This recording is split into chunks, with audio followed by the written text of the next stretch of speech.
अब 6 लाख फॉलोवर्स के साथ दिनों दिन बढ़ता दर्शकों का ग्राफ। एमपी की बात एमपी न्यूज के साथ।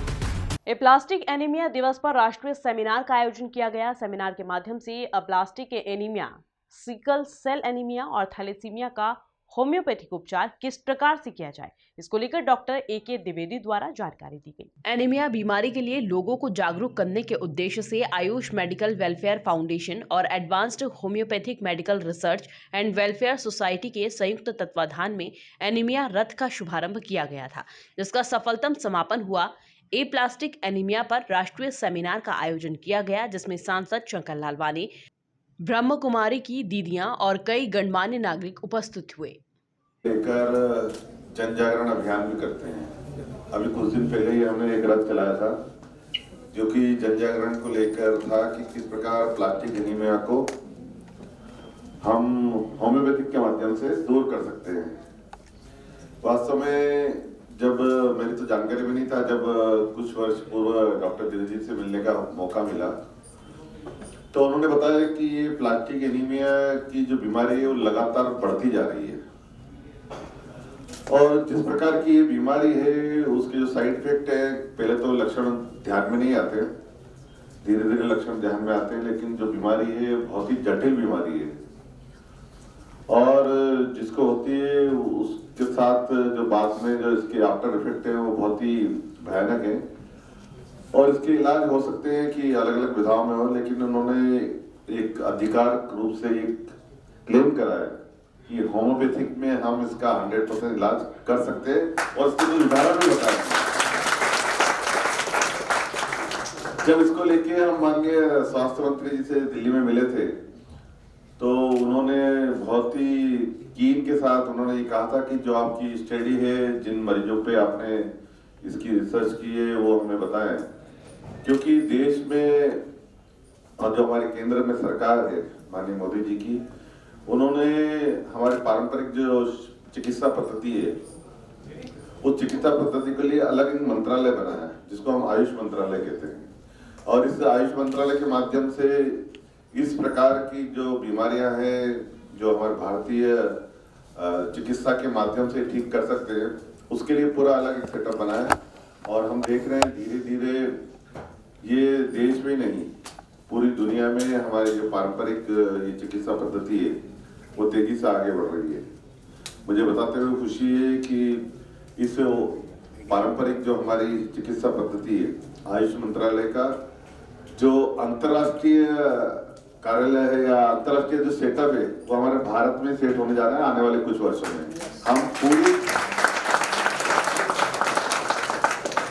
पूरी दुनिया में अब इस चिकित्सा पद्धति के माध्यम से इलाज करने के लिए सक्षम है, हमने क्लेम करा है और सरकार इसके लिए प्रतिबद्ध है। मध्य प्रदेश की सरकार भी इसको बढ़ावा दे रही है और अब तो हर जिले में आयुष मंत्रालय द्वारा एक डिस्पेंसरी का भी शुभारंभ किया जा रहा है। तो जो बीमारियां हमें एलोपैथिक में नहीं होती और एलोपैथिक में तो ये भी कहा जाता है कि साइड इफेक्ट बहुत सारे, हर अगर कोई दवाई है हो सकता है उसका इफेक्ट इमीडिएट आता हो लेकिन उसके आफ्टर साइड इफेक्ट बहुत सारे हैं, लेकिन हमारी होम्योपैथिक जो दवाई है इसके साइड इफेक्ट भी कम होते हैं। तो मैं डॉक्टर द्विवेदी जी को बधाई देता हूँ जो हर साल प्लास्टिक एनीमिया को लेके इस प्रकार का जन जागरण कर रहे हैं और जो उन्होंने संकल्प किया है कि हमारे इंदौर में प्लास्टिक एनीमिया को हम मिलकर समाप्त करेंगे। ये पूरे देश में जिस प्रकार इंदौर स्वच्छता में नंबर 1 आया उसी प्रकार प्लास्टिक एनीमिया में भी रिमूव करने में, हटाने में इंदौर नंबर 1 आएगा। बीमारी के बारे में तो बहुत कुछ नहीं जानते हो तो आप ही लोग बताएंगे कि क्या होती है। हम तो सिर्फ इतना जानते हैं कि बीमारी वो चीज है जो इंसान को सबसे ज्यादा दुखी करती है और जब एक इंसान दुखी होता है तो उसको 2 ही लोग याद आते हैं, एक उसको भगवान याद आता है और फिर उसको डॉक्टर याद आता है। इसीलिए डॉक्टर को कहीं ना कहीं भगवान के रूप का, भगवान का ही दर्जा दिया गया है, यूं ही नहीं दिया गया। और जैसे ही हम किसी भी तकलीफ में हो, चाहे कोई सी भी तकलीफ हो, तो पहला माँ निकलता, चाहे हमारे मन से निकलता, अरे माँ मुझे बचा लो, या माँ निकलता है। और फिर माँ ही हमको लेके जाती है डॉक्टर के पास में, और फिर वो डॉक्टर जब हमारा नाड़ी पकड़ करके हमको देखता है। आजकल तो वो ज़माना चला गया कि डॉक्टर साहब वैसे पकड़ करके देखें, लेकिन मेरा आप सभी जो आने वाले कल के डॉक्टर्स हैं, मेरा आप सबसे बस यही एक छोटी सी विनती है कि आधा मरीज तो तभी ठीक हो जाता है जब आप उसकी बात सुन लेते हैं। तो पहले तो आप उनको सुने, क्योंकि जैसा कि अभी दीदी ने भी यहाँ पे बताया कि हम सब यदि डॉक्टर के पास जाते हैं तो पहला एक पेशेंट का जो मन ये कहता है कि भाई आप पहले सुन लो मुझे क्या तकलीफ है। और आजकल वास्तव में बहुत भागदौड़ वाली जिंदगी हो गई है, आधा भी नहीं बता पाते और डॉक्टर अपना प्रिस्क्रिप्शन लिखना शुरू कर देता है। और जैसे ही डॉक्टर बिना लिखे और बिना देखे और बिना आपको समझे प्रिस्क्रिप्शन लिखना शुरू कर देता है तो मन में आता है यार सुना ही नहीं। लेकिन वहीं यदि आप उसको सुन लें, थोड़ा सा हाथ पकड़ लें, पता नहीं क्यों ऐसा ईश्वरीय वो है कि हम समझते हैं कि यदि डॉक्टर साहब ने हमको छू लिया है तो शायद डॉक्टर साहब की जितनी पॉजिटिविटी है वो हमारे अंदर आ जाएगी। ये भाव है वो कि डॉक्टर साहब ने छू लिया है तो हो सकता है कि आधी बीमारी हमारी दूर हो जाए, क्योंकि हम उन्हें वहाँ पे उसका दर्जा दे रहे हैं जो ईश्वर के तुल्य है। तो हम भगवान के मंदिर जाते हैं, माथा टिकाते हैं, ऐसे ही जब हम अपने किसी रोग के लिए डॉक्टर साहब के सामने नतमस्तक होते हैं तो हमें अंदर एक आम पब्लिक को यह आशा होती है। और ये गुण आज भी हमारे डॉक्टर साहब में विद्यमान है। डॉक्टर साहब हमारे जेल पे निरंतर आते हैं और हमारे बंदियों का इलाज करते हैं। बंदी एक ऐसे व्यक्ति होता है जिसको समाज बड़ी घृणा की भावना से देखता है, और मैं उन बंदियों की गार्जियन हूँ और मुझे लगता है वो भी समाज में उतने ही अधिकार के साथ जीने के लायक है जितना कि आम पब्लिक। और डॉक्टर साहब जब भी हमारे जेल में आते हैं तो बड़े प्यार से और बहुत ही अच्छे से मेरे प्रत्येक बंदी का हाथ पकड़ करके वो देखते हैं और पूछते हैं, हाँ बेटा बताओ क्या तकलीफ है। इसीलिए डॉक्टर साहब जब हर थर्ड सैटरडे को डॉक्टर साहब को आना होता है तो हमारे यहाँ भीड़ उमड़ी रहती है। और जब हम वैसे कैंप लगाते हैं डॉक्टर साहब तो हमें बैरिक से बुलाना पड़ता है, आ जाओ भाई डॉक्टर आने वाले। किसी व्यक्ति में खून की कमी होने पर उसे एनीमिया की बीमारी कहते हैं। वहीं जब व्यक्ति के रक्त में हीमोग्लोबिन के साथ प्लेटलेट्स कम हो जाती है तो उसे एप्लास्टिक एनीमिया कहा जाता है।